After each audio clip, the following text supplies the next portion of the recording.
All good. Cool. I'll be quick. This is mini notes research training.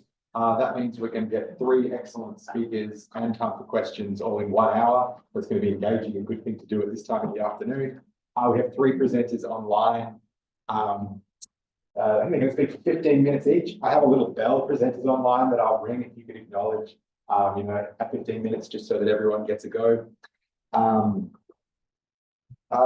That's it. I think I'll introduce you, Konrad, and we might begin. You share your screen.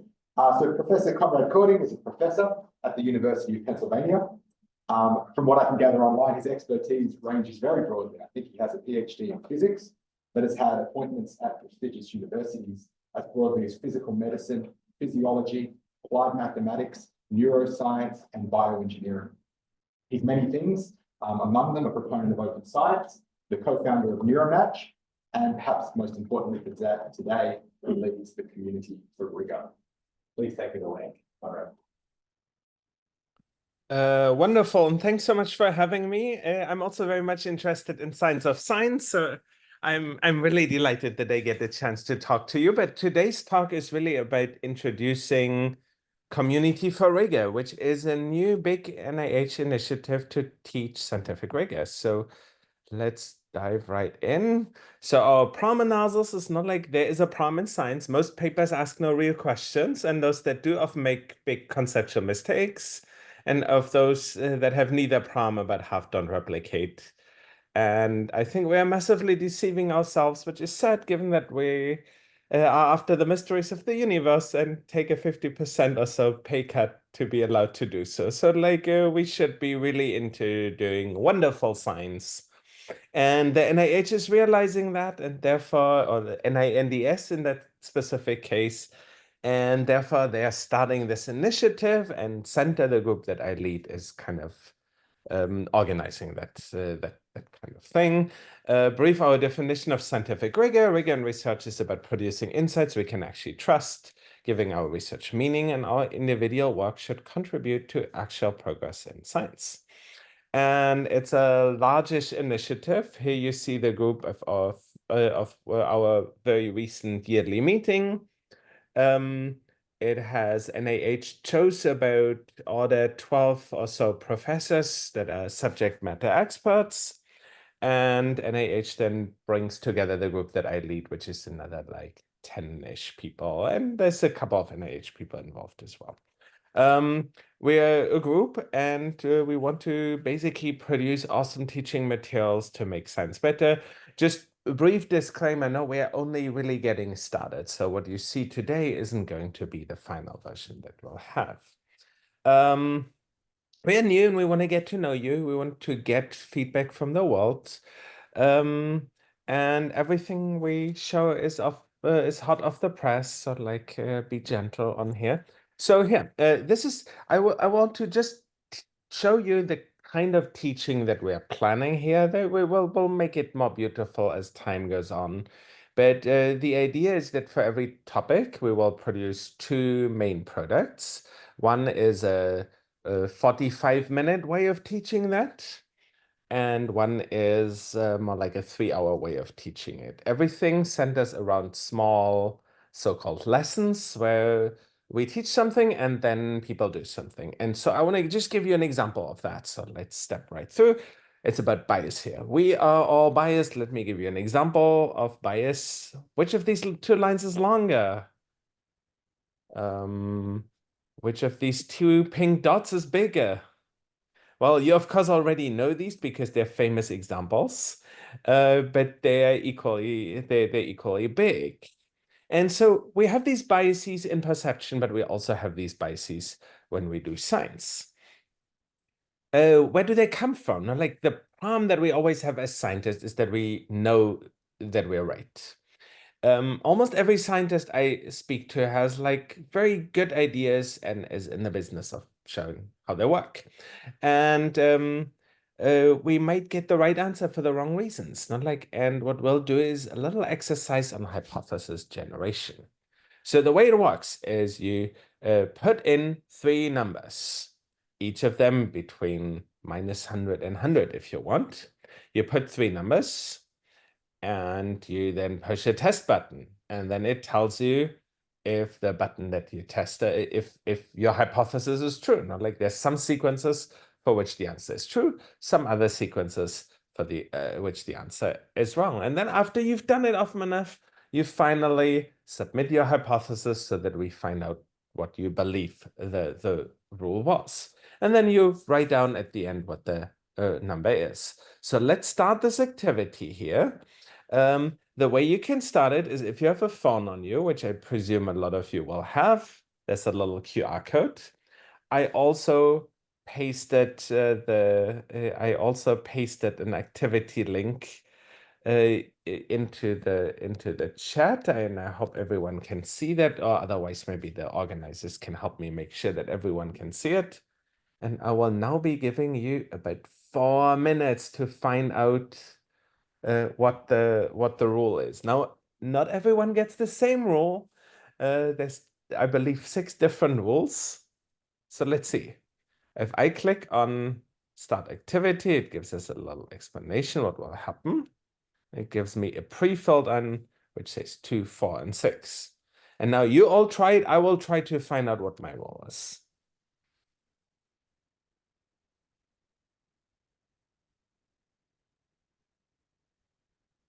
Wonderful. We need to move on because otherwise we'll be out of 15 minutes, but it's always more fun to like do things instead of seeing more PowerPoint slides. In fact, I think PowerPoint slides are the bane of my existence. And if we had less of them, life would be better. So in any case, what do we see here? Oh, hold on. Like I was supposed to here there was.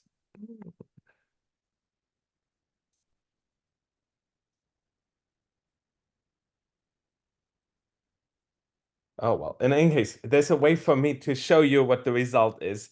But the main result that you always see is that everyone tends to just come up with a hypothesis and then just test it. They're using lots of examples that are of the nature that they already get truths for. They're not trying to break the rules. So like in my case, I had a 2, 4, 6. I tried a 1, 3, 5, and then I was like, okay, what if it is in that same direction? And I tried lots of versions of that. And ultimately, it took me a while to discover that I need to see, well, does it have to go up? Could it be going down? Like there's a lot of like, I basically had a hypothesis and I was just trying to produce to accumulate evidence for that hypothesis. And if I hadn't clicked on the wrong button, I would just have showed you nicely how a lot of you followed the same general strategy.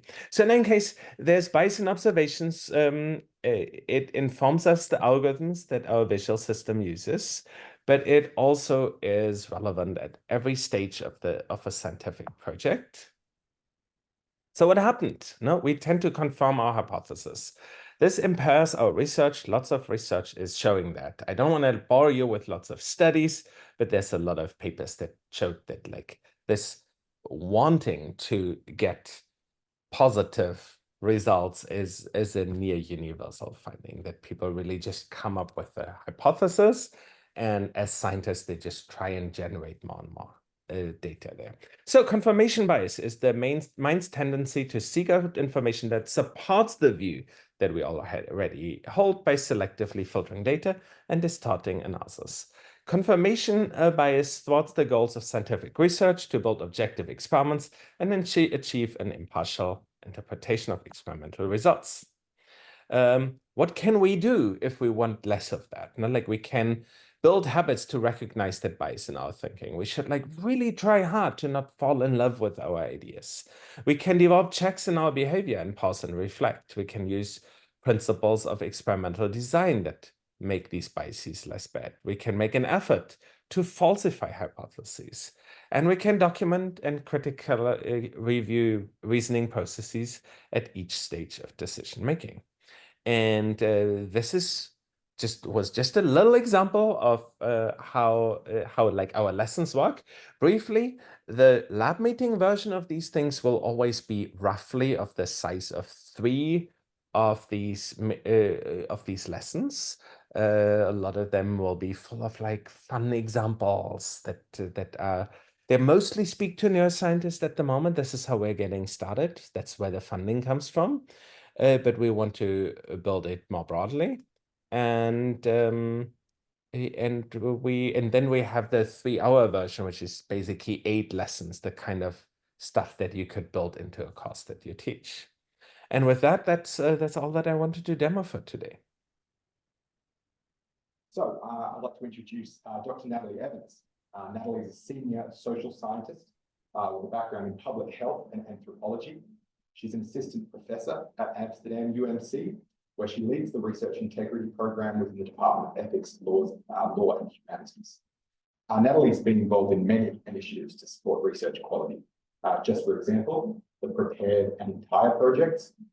She was a co-founder of the Embassy of Good Science, of which I'm a fan, and was the scientific coordinator for the Virtue project, which I believe is what we'll get to hear about today. Thanks, Natalie. You'll see, yeah, Natalie. I was muted. Apologies. Thank you so much. I'm a little bit worried about my internet connection, so I hope that this goes okay. So today I'm going to be talking about the Embassy of Good Science and specifically the possibilities for training good researchers on the platform. So I'll just talk about the platform itself, the training possibilities on the Embassy, the Virtue program specifically, and the impact of the Virtue program across Europe. So it's a little bit of a presentation in 2 parts. So the first part is about the platform. What is the Embassy of Good Science? So the Embassy of Good Science is a wiki page. We bring together information about research ethics and research integrity and try to make it accessible, findable, and interesting for researchers. We take a positive approach on the platform. We know that researchers want to do good research, and we want to support them by providing guidance, cases, tools for learning. And recently, we've developed the functionality so that people can develop their own e-learning content on the platform as well. So what training can you find on the Embassy? All of the content on the platform is relevant for trainers and for researchers to learn about research ethics and integrity, but specifically I'll just point out our resources, training and community sections. So resources, you'll find national, international and discipline-specific guidance on research integrity and ethics, cases, real cases that have been gathered via a systematic review. Also openly available educational materials that were also gathered by a systematic review. Hypothetical scenarios, which we've developed ourselves for teaching, and interactive content, which can be made via H5P. So the real cases, like I said, were initially gathered via systematic review, but also added to by users because it is a wiki platform. We describe these in a standard way, hopefully a slightly interesting way, so that trainers and researchers can very quickly get an idea about what the content is. And it's all tagged so people can filter and find what they want easily. Our openly available educational materials, which are all over the web and we gather here. These range from videos through checklist all the way to visual arts, just one visual arts resource there. Also described in this standard way that is easy for people to understand and find. We've developed hypothetical scenarios for various stakeholders within the research process. And now you can also add interactive content. So we've integrated H5P into the platform. Those of you with an educational background will know that H5P is a widely used functionality for developing interactive content. You can develop up to 35 different types of content, ranging from easy things like drag and drop to really nice presentations, like 360-degree presentations, which are annotated. These, when developed, on the platform are then listed in the interactive resources section, and they can be added to modules, and the modules can be gathered to create courses. So all of this can be done for free on the platform. So users can just log in and create their own course using H5P. This is great for trainers who are in low resource settings, for example. This is just some examples of some of the H5P content integrated into modules. And projects who would like to use the embassy to put their training materials on can create an initiatives page and then link all of the content that they put on across the embassy, courses, modules, and other resources like guidelines. They can link this to their page, and then it's listed as a nice toolbox of resources. So in relation to the platform, you'll find relevant guidelines, cases, and scenarios, openly available educational materials. With the integration of H5P, users can create modules and group them into comprehensive courses. The H5P content can be embedded in any other learning management system. So you can make something on the embassy and embed it into your Canvas or Moodle classroom. And with the new initiative section, projects are incentivized to add their outputs to the embassy and group this content into a toolbox. So that's the platform. And now I want to just really point out one of the courses we have, the Virtue program. This was developed by the Virtue Consortium, which is a co-founder of the Embassy of Good Science. So it's like the first course that was presented on the embassy, and it's had quite a big impact, particularly in Europe. So what's the Virtue program? The Virtue program is the trainer-trainer program for teaching research integrity from a virtue ethics perspective. Again, this is really in keeping with our positive tone. Trainers are taught how to foster reflection on the virtues needed to make a good researcher and how to promote understanding of the European Code of Conduct for Research Integrity. The program has an aspirational approach and focuses on what it means to be a good and virtuous researcher. And the core is this reflection on personal values and behaviors in relation to conducting research. So why do we take a virtue ethics approach specifically?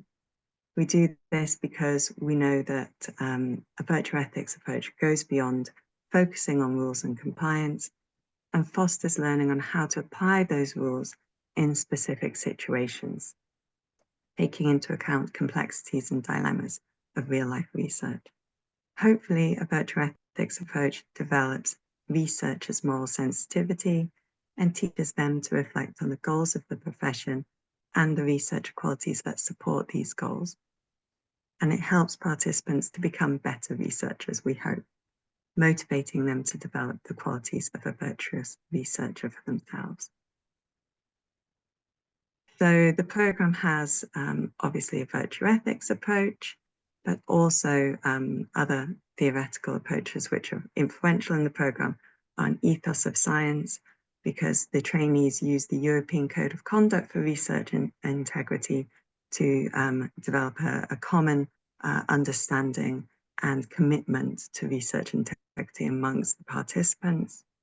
Learning by doing is important because trainees experience the program that they will teach, and then they practice the role of trainer, and they reflect on the skills needed to use the materials in teaching. And also the group learning processes, which are part of the program, also reflect learning by doing. And it has a learner-centered teaching approach, because trainees select the materials and exercises to use based on the needs and backgrounds of their students. We provide them with a toolbox of materials that they can select and use themselves. I'm not going to go through all of the learning objectives for our trainees, but just point out objective 5, that they should teach based on the target group characteristics. So we provide them with this toolbox, online e-learning modules, and also teach them how to facilitate participatory exercises in an offline setting. So what do our trainees experience? They undertake the online modules, then they participate in the program in participatory sessions in these 5 participatory exercises that they need to learn how to facilitate.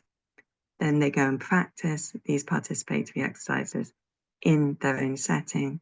Then they come back to a final session where they talk about their practice and also have the opportunity to facilitate again with the trainers.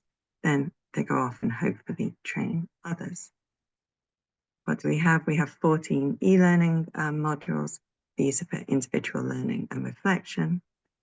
They introduce the main concepts and principles in research integrity and virtue ethics, and they introduce the European Code of Conduct for research integrity. These are interactive because they have quizzes and moments of reflection, but they are for individual learning. And we also ask them to read topic pages and instructions and watch videos on the embassy. So our e-learning modules come in 4 series: the Introduction to Research Integrity, Introduction of Virtue Ethics to Research Integrity, Virtue Ethics under Current Research Conditions, and an Introduction to Responsible Supervision, Mentoring, and Role Modeling. We have the 5 participatory exercises with various learning objectives, which our trainees learn how to facilitate, and these are for group reflection on practice. And they practice them in their own settings, reflect on these, come back and have this final participatory session where we also are able to give them more feedback and support.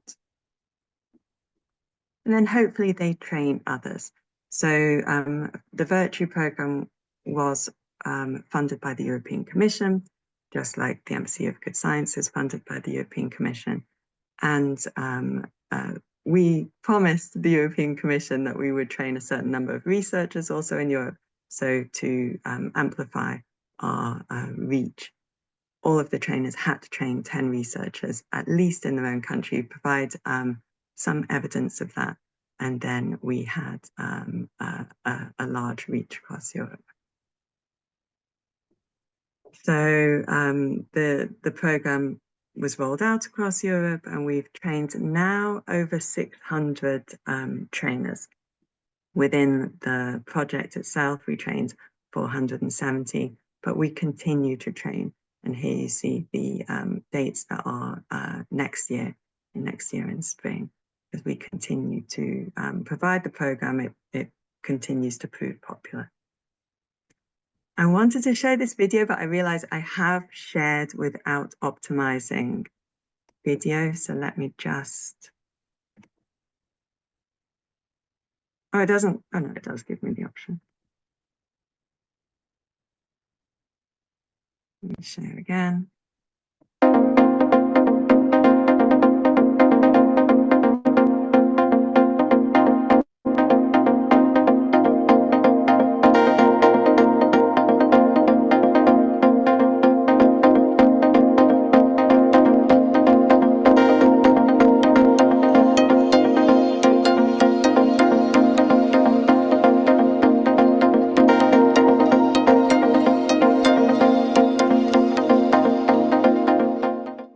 All participants were amazing.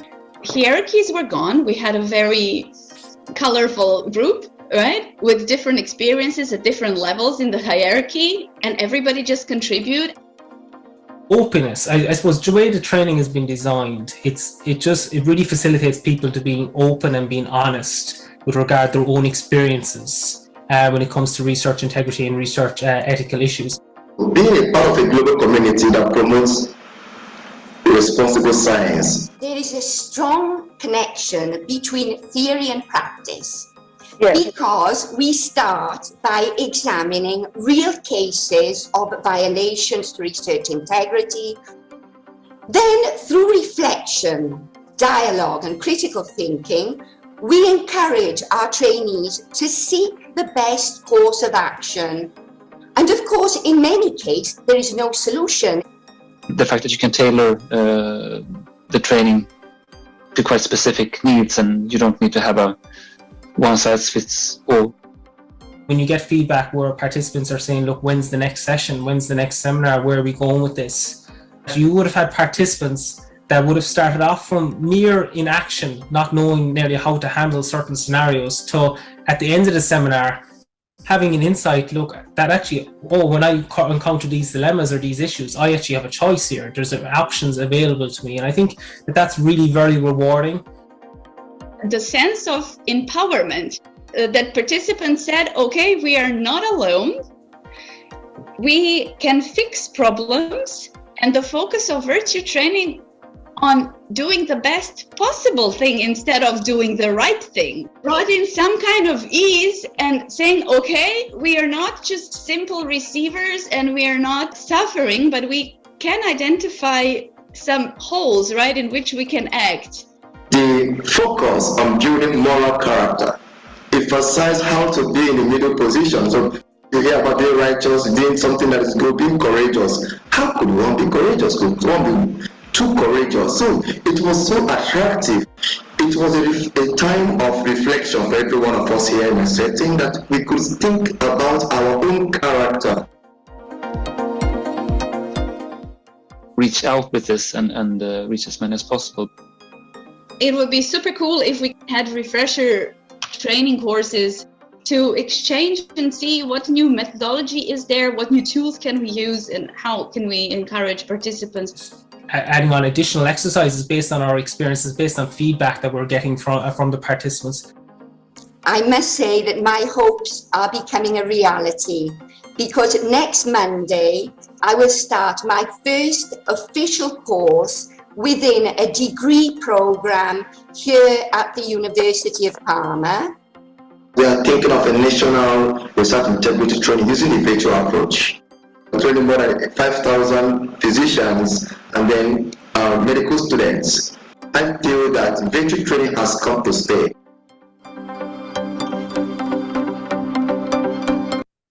So I didn't want you just to take my word for it, but the trainees also really love the Virtue program. Yes, go to the next slide. So the Virtue Train the Trainer blended learning program provides trainers with the knowledge and skills to stimulate researchers to reflect on the relevance of virtues for research integrity. The program is well structured, and trainers can adapt the program to their own target group and specific context. Just to let you know, it's applicable for all disciplines, because we use the experiences of the group themselves to stimulate reflection. The program has proved popular, and the materials are openly available and Creative Commons licensed to encourage reuse. Thank you. All right, thank you. So my name is Flavio. Thank you for the lovely presentation. It's really early morning here, so excuses. I'm here to present FORRT. FORRT is the framework for open reproducible research training. It's something that started by PhD students in the year 2018, and it is essentially a volunteer-based organization. So it's a community of people that get together. We are 1,200, depending on how you count, from many areas, disciplines, and interests. But you find people from pharmaceutical sciences, biological sciences, mathematics, physics, astronomy, and cosmology, but the community is majoritarily composed of social scientists, and we just get together and do projects that we think are fun. So if you feel like big team science or participatory science is something you would, enjoy, or at least be there as a lurker, we have this Slack channel. There is a link in our website there. You can join and just be a lurker there, see what it is that we are doing. And we got a few partnerships and some awards, which is nice. It's a recognition, but we are not funded yet. So we need to be better at acquiring funds. But this is our plan for the future, and that's what we're trying to do, because we transitioned from our PhDs And now, for example, I'm an assistant professor, and other folks are also starting our careers. So FORRT's goals is essentially to build together with educators a path towards incremental, step-by-step adoption of what we call principal teaching. Essentially is the integrate, open science principles into your teaching that hopefully will help with your research as well.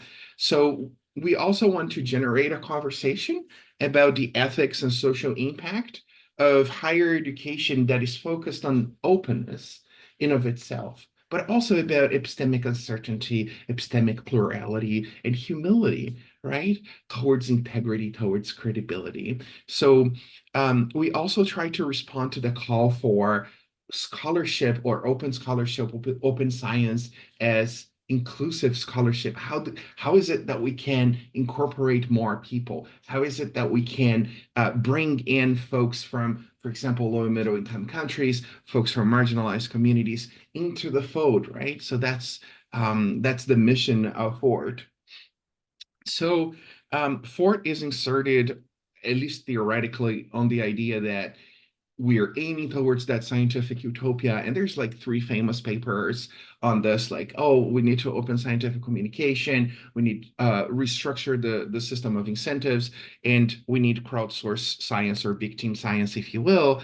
And we are arguing, hey, there's this other thing that we really need towards scientific utopia, which is to integrate open science into higher education, essentially into every or almost every or versions of it, because open science is such a plural, diverse way to approach science in of itself. So that integration is the goal of FORRT. So perhaps what is important is like, in this 5 years, what is it that we have achieved? And currently we have a lot of initiatives, both that we accomplished and that we are doing ourselves still, that are in progress around the areas of a comprehensive framework for open science. So very similar to what Konrad and Natalie presented, just resources around the idea of how to teach open science, how to conceive of the literature of open science. Then we also have pedagogical tools that are, for example, related to how are you supposed to teach? How should you conduct a train-the-trainers program? How should you approach the intricacies and details of teaching open science in relation to, how we already know how to teach other topics? We have initiatives on academic incentive structure. So think about when we talk about citation politics, credibility revolution, and all of that, we try to, also put a positive spin on how much we have accomplished since the credibility revolution. We also have initiatives on dismantling hierarchies. That is to say, we try to bring in people that have been marginalized. So think of neurodiversity folks in academia, but also how we talk about prestige or authorship order. And that's why we have the academic wheel of privilege, in which we just essentially try to subvert the way that we go about authorship in a way that is more equitable for everybody. So there is initiatives, essentially they come together, and there's something also about building community, that we try to build community within our little corner of the world as well, via hackathons, via community building events, and etc. Right, so let me just say a few words about one of our first resources. So we got together with folks, and we're like, okay, what do you mean when you say external validity, right? Because we have people in our community that are from psychological science, but political science, but also economics, and we don't always mean the same thing. So we devised a glossary, and we contributed with about 110 people across the world. We also consulted with major experts, and we defined over 250 entries in a collaborative way. And you can see who drafted this what is their expertise and etc., but also references and what the terms are related. So in this case, cumulative science, but there's many other items. And now we deliver this project, this initiative. It got published on Nature Human Behavior. It was a major thing. And now, given its popularity, we're on phase 2, which essentially means that we are translating 350 more items and translating it to 10 different languages. And this is all volunteer work. You could participate, join our Slack. You will become an author with your contribution. This is what the kind of things we do. And this glossary has really become a sort of an example of these big team science bottom-up initiatives that really have an impact in the world. Now you can see that if you go on our pages today, you're going to see that already we have the German one. The Germans finished first, but we also have the Arabic and the Bulgarian are coming. Bulgarian and Serbian are coming really soon, and we have other teams doing this work. We also developed sort of a framework for how you think of open science. In this case, we call this the FORRT clusters. We conducted a systematic review for this, and we essentially divided into 7 clusters. And this is what it looks like on the website. So you see a description and then some literature, some links.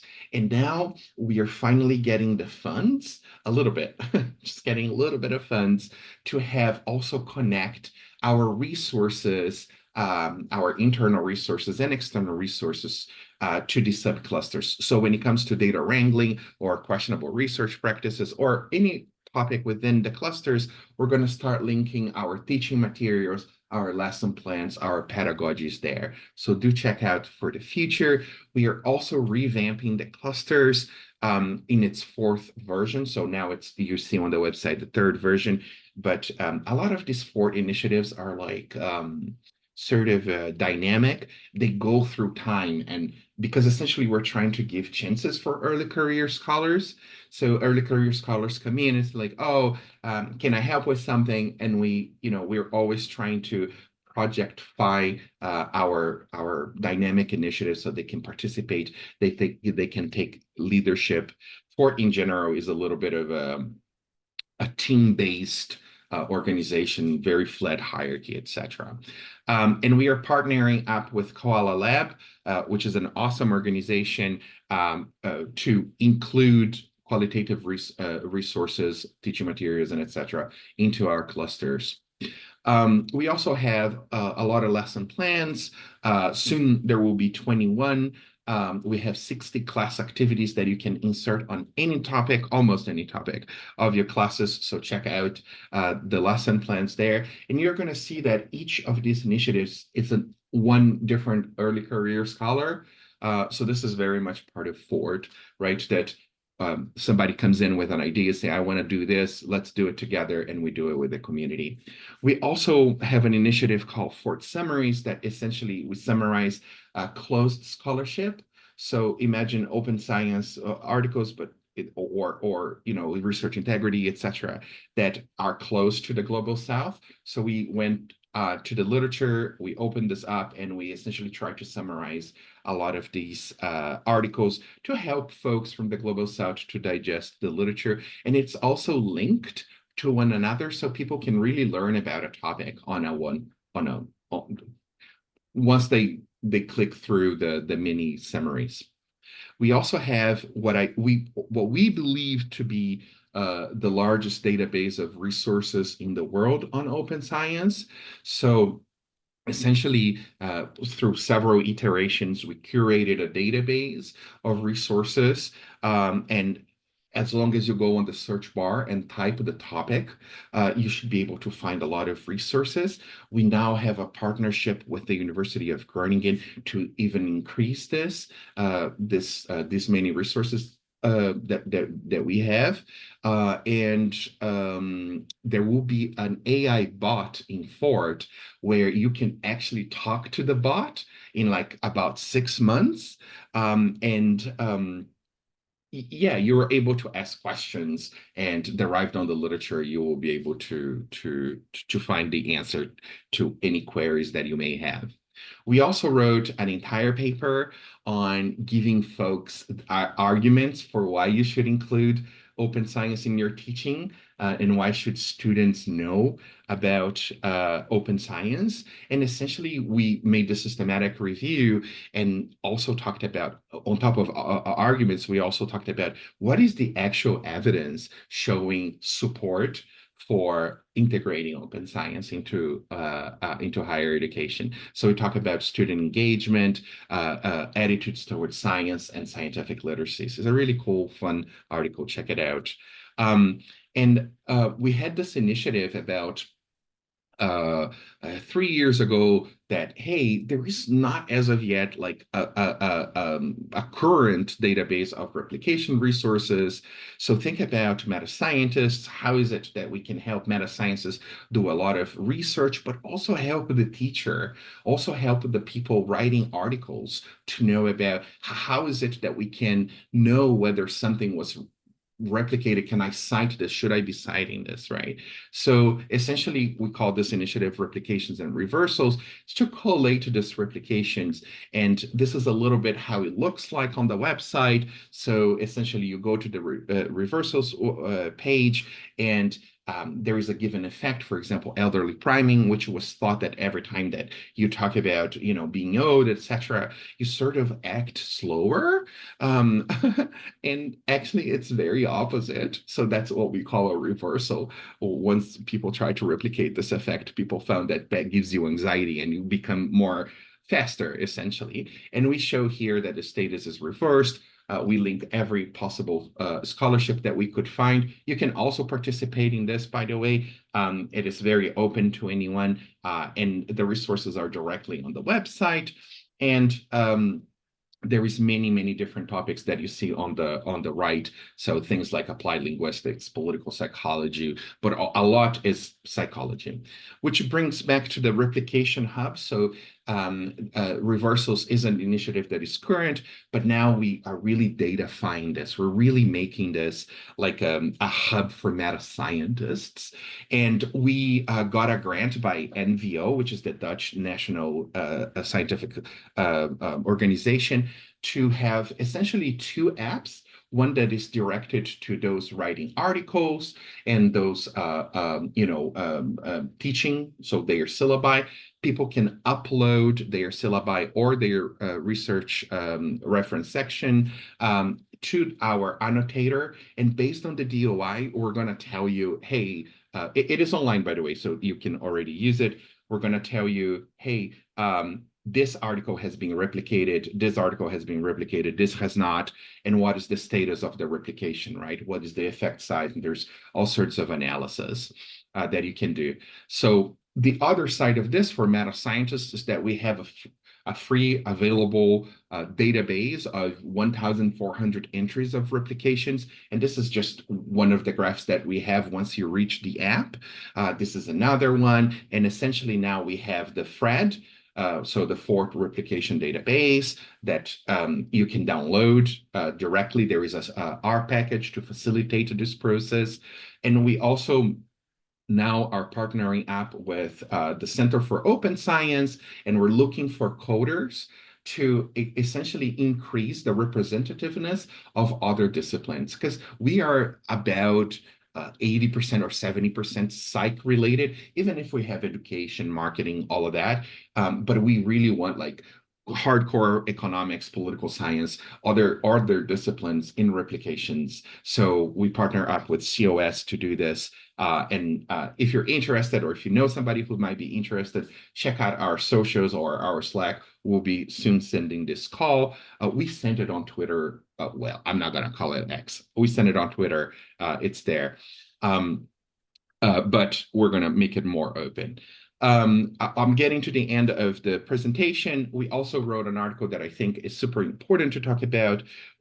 Psychology, namely, I'm a political scientist, but I think that this external view of, psychology got a lot of flack for how bad its science is. And it is true, But out of all the sciences, in social sciences at least, it has been one of the most reactive to the replication or credibility crisis, and essentially wrote an article saying, look, this is true, there needs to be a lot of improvement still, but there has been a lot of changes, positive, good changes.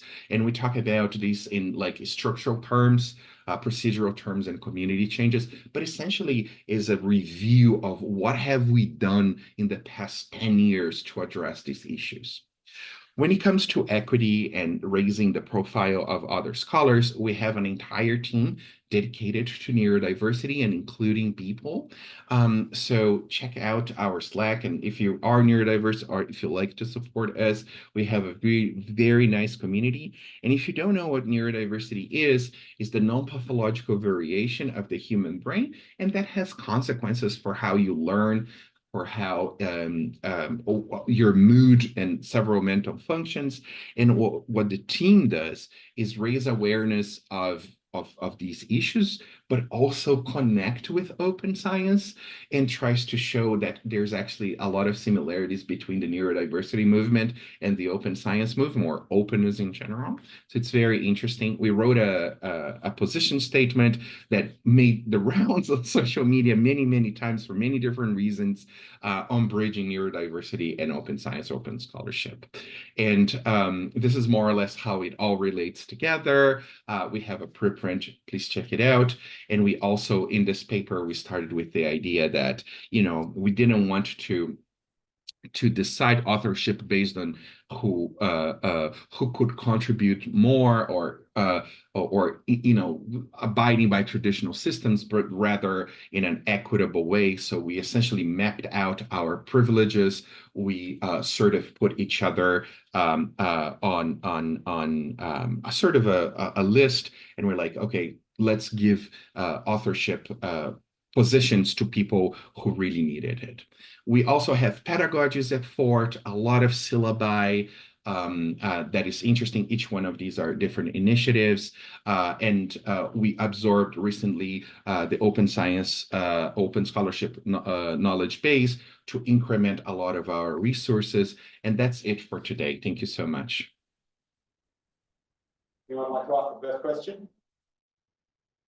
I'm going to take the opportunity then. So my name is Mark Cooper. I founded a training company here in Australia. So I'm particularly interested by talks.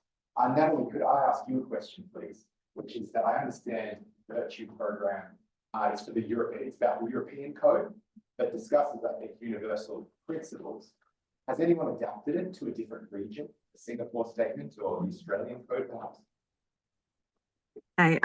Your sound isn't very good, so I think that you asked because it's based on the European Code of Conduct, the Virtue training, if anyone's adapted it to other contexts. We have had a lot of trainees trained from Africa, and that's because they're in the same time zone. So they've been able to, I have to be realistic, it's because they're in the same time zone. So they've been able to attend trainings. And the principles of the European Code of Conduct lead a lot of the participatory exercises, for example. And some of the content is present in our e-learning materials, but it's very general. So when you're asking people to reflect on respect and accountability, our trainees found that it was appropriate for their settings. No one has used a different code of conduct to guide the training, but there has been talk of our South African trainees to use the Singapore statement. So that's a possibility, but the answer is actually no. We've got trainees from different countries, different continents, but they have found that using the European Code, because its content is quite general within the training, has been appropriate for their setting. Oh. Wonderful, thank you. Who will be right? Who would like a question? I have a question. One. Does anybody else have a question? Hopefully you can hear me. More probably a question for Konrad and Natalie, because it sounds like you got more money. How did you get the money to do this? Where did the money come from? Yeah, so in my case, I can tell you exactly what the story is. So NIH had this guy,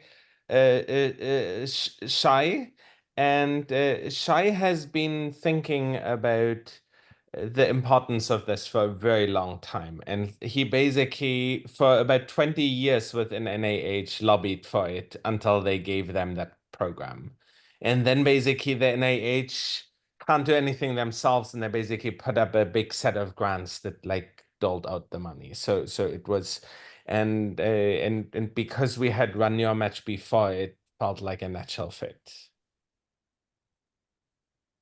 Yeah, and similar story here. So the European Commission has research integrity as a priority area of development, and our consortia entire won a grant which was a call for building a website which mapped the dynamic normative framework on research ethics and integrity in Europe. And then Virtue was another project which won a similar grant. So it's because of the priorities of the funders that we've developed this website. Thank you. Just say you have to come out the front. Well, I've got one more question. Well, I just want to say, well, and the person has to come to the front. That's what we've worked out, so you can hear us. So hang on. And I just want to say thank you so much, everybody, all three of you, because I know it's a horrible time, especially for you, Konrad. I think it's 1 a.m. It's 1 a.m. indeed. Thanks,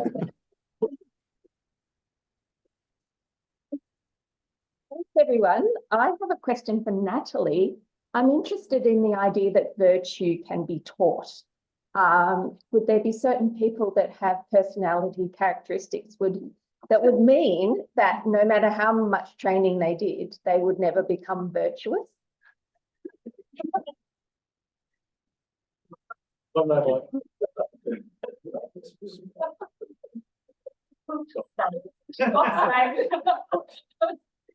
Or did you not hear it then, Natalie? I heard up to there's certain people who will never become virtuous. Yeah. And then it's sort of the sound went out. Yeah, there's certain people who will never be virtuous, and they will also certain people who also will not that receiving a research integrity training will not actually change their practices, but we're not focusing on them because they're a very small minority. We know that most researchers want to do good research and just need the support to do good research. And if we're helping them identify moral dilemmas as moral dilemmas when they experience them, then that can only be a good thing. And I think the point is just very important. Not like if you take such a pay cut, why would you be willing to do bad science? Like you want to do virtuous science. That's why you're here. I agree. I was very motivated by Konrad's first slide.